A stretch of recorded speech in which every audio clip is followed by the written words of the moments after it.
Hey, CityCast listeners, it's Megan. If you've been to the Strip, gosh, in the last 10 years, you know a lot has changed.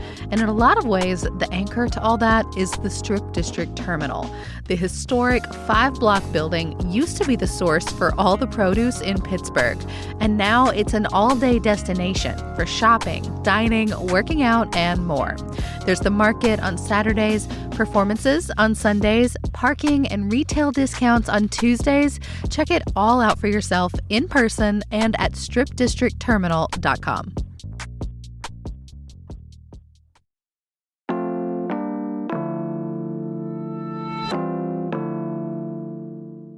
Today on CityCast Pittsburgh, everyone knows we're a drinking town, looking at you, Whiskey Rebellion, but we're also on the map as a pioneering, sober-curious destination. This week, our whole team is visiting the Open Road Bar and Bottle Shop up in Allentown to talk to owner Mel Babbitts about how this booze-free business is growing, the toughest alcoholic drinks to recreate, and how to pick your perfect NA beverage.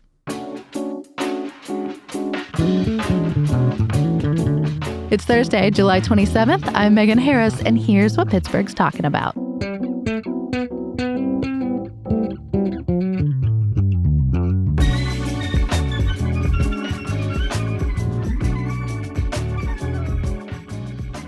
So, Mel, it's our regular food show and the final days of Dry July.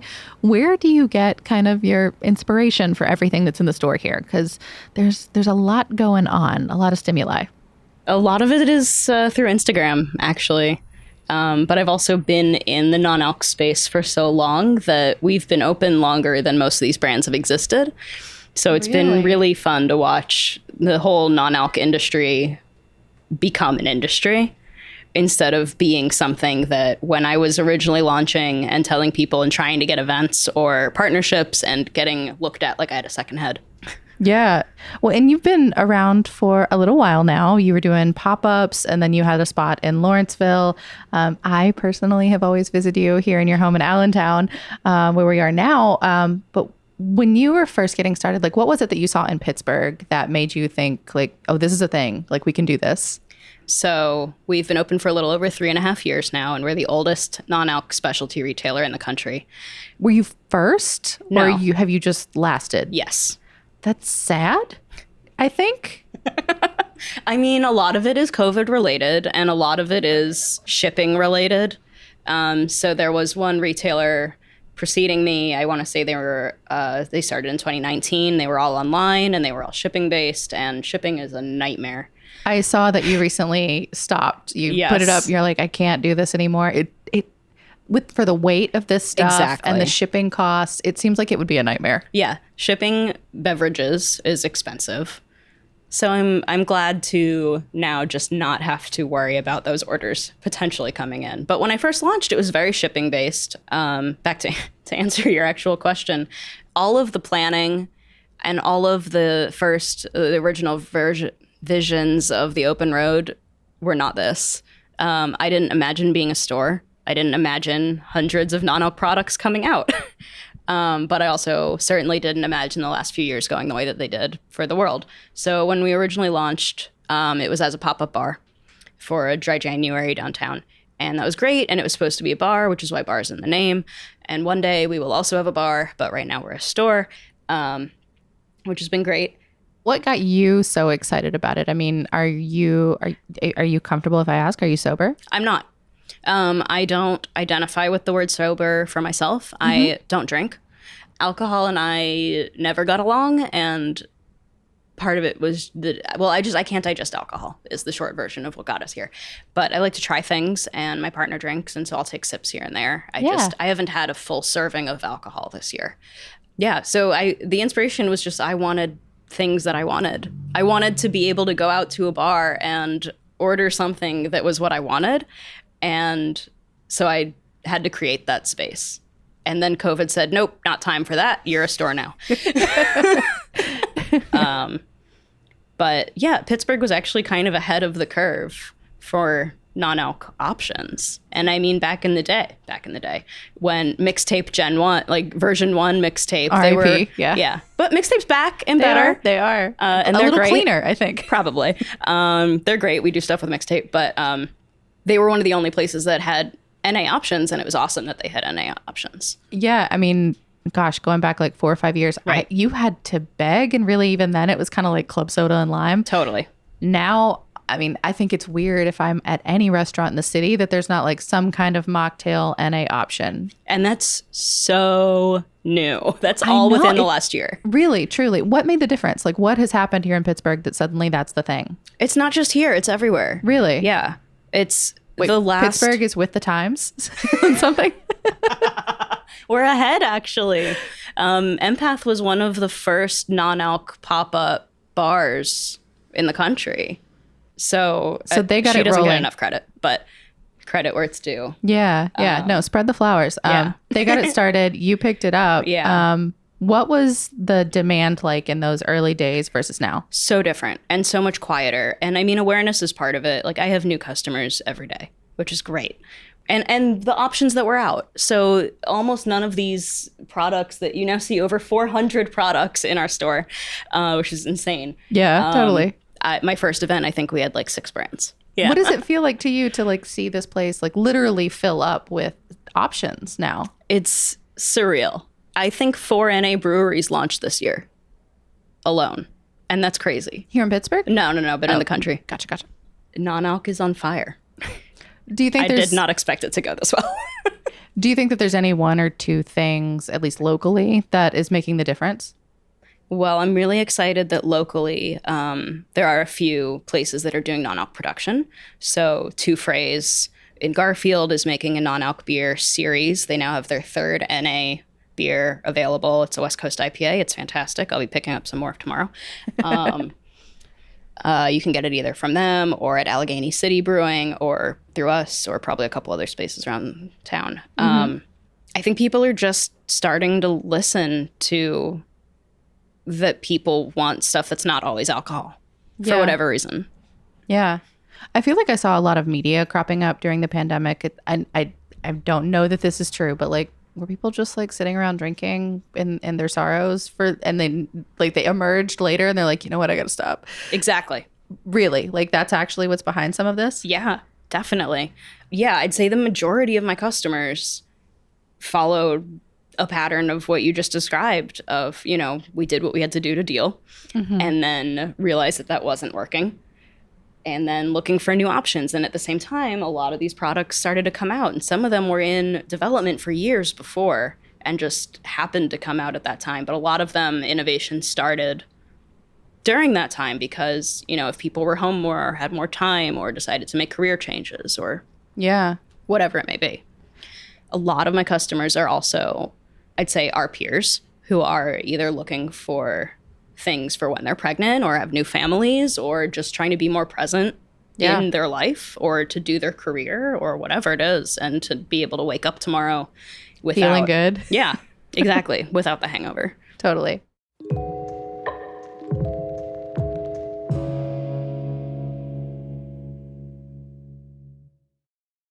Okay, so I'm going to do my best to describe the store. So we've got, when you first walk in, there's a ton of NA beer on your left, some spirits and wine as you go deeper in. Here on the right, we have some new racks, a refrigerator, and then down the center, we have all of these like canned everything, like tonics and all kinds of flavor profiles. Some of it's sparkling, some of it's not.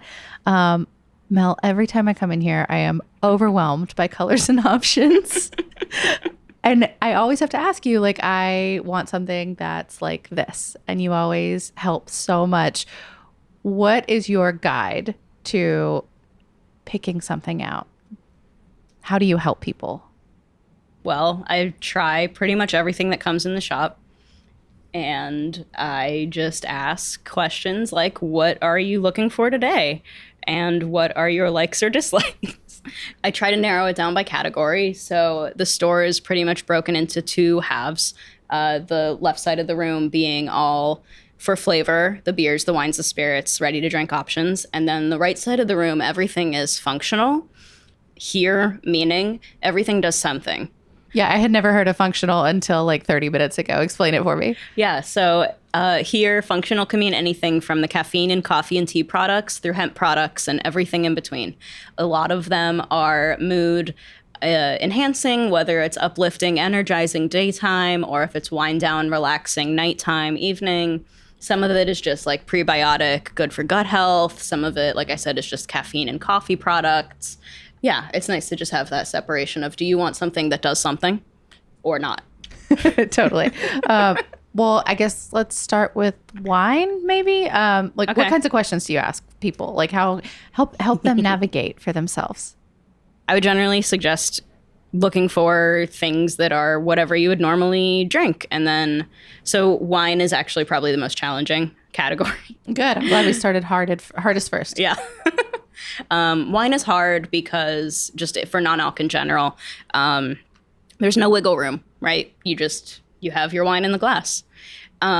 Sparkling wine, I think, is the best way to approach beginning with non-alcoholic wine. The bubbles really help compensate for the body difference, and any non-alcoholic product is going to have a lighter body than an alcoholic version, just from that lack of the actual alcohol. Mm-hmm.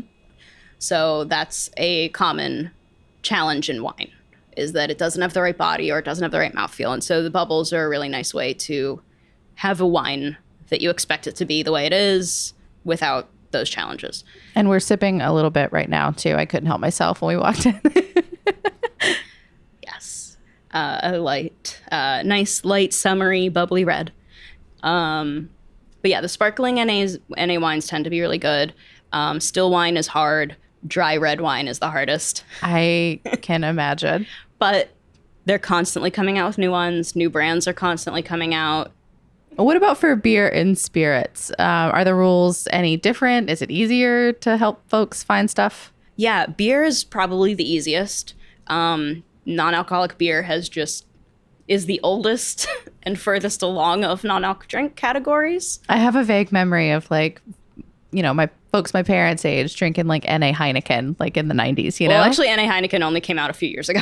Wait, what am I? The O'Doul's. O'Doul's. Yeah. It's the same green bottle. That's it. Which I've actually never had. I probably should, just to say that I have. I've only sniffed it, I'm going to be honest. It has a bad rep. So the biggest difference is how it's made. So non-alcoholic beer used to be made, and wine, and those were really the only two that existed, used to be made by making a fully fermented alcoholic product, and then they would literally boil off the alcohol, leaving you with a less than ideal beer or wine. But technologies have been invented and improved and become more available, so that now nothing here is made that way.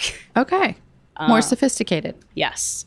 And so a lot of major brands too. Like I'm just looking over your shoulder. There's Corona, Stella Artois, Heineken, Budweiser, Guinness, and Peroni, all right beside each other.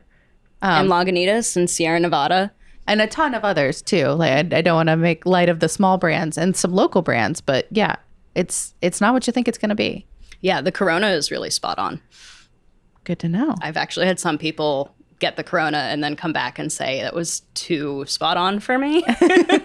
So I need to get something else. And then the spirits. To me, that seems like maybe the hardest thing to try to replicate. Yeah, whiskey and red wine. Interesting. Are the two hardest. For the same reason.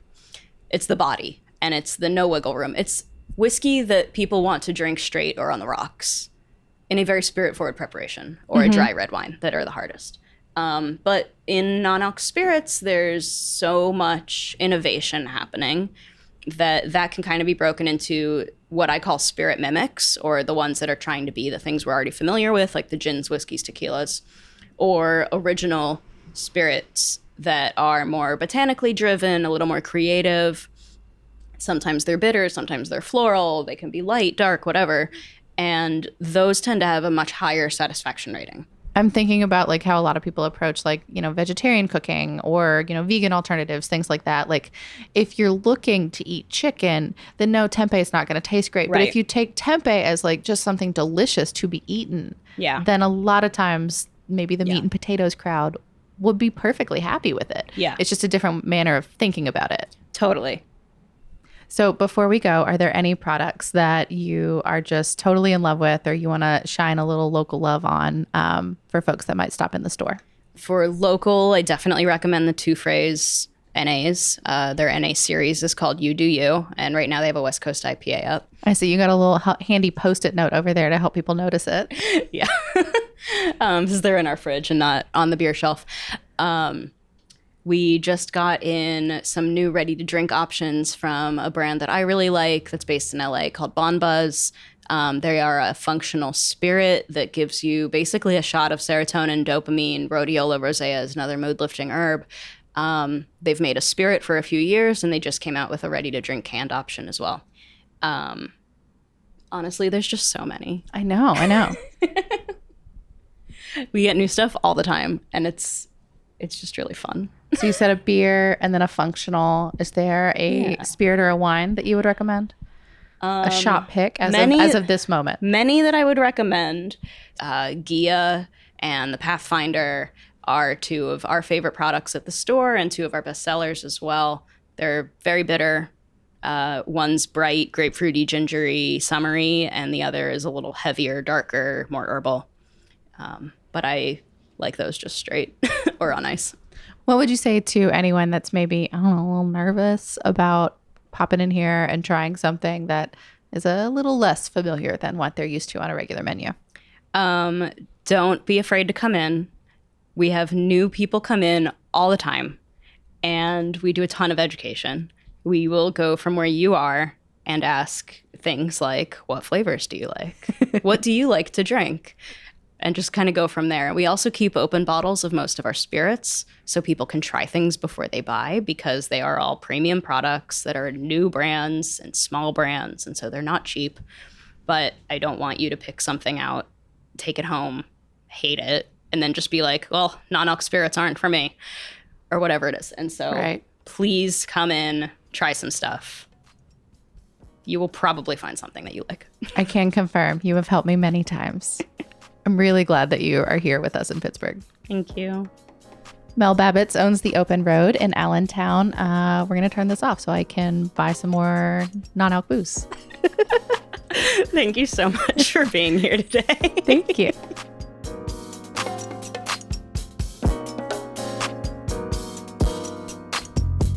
Some fun events before you go.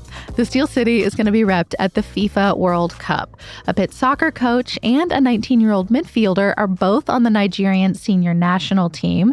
If you play college here, you can always play for your national team too. They're called the Super Falcons, and you can watch them live at 7 a.m. our time or on Monday, July 31st. And the Allegheny County Library Association wants more residents getting around to its 70 locations. It's part of a new library road trip program. For each library you visit, you'll get a stamp on your little passport and a coupon for a discount at Spark Books. If you visit all the regional libraries, you'll get a swag bag and a free book.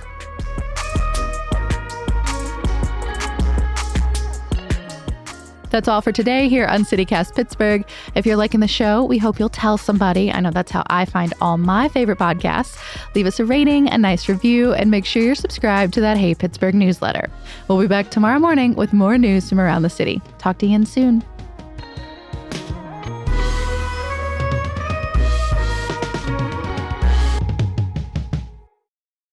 This is the Shirley Wine Bubbly Red, non-alc.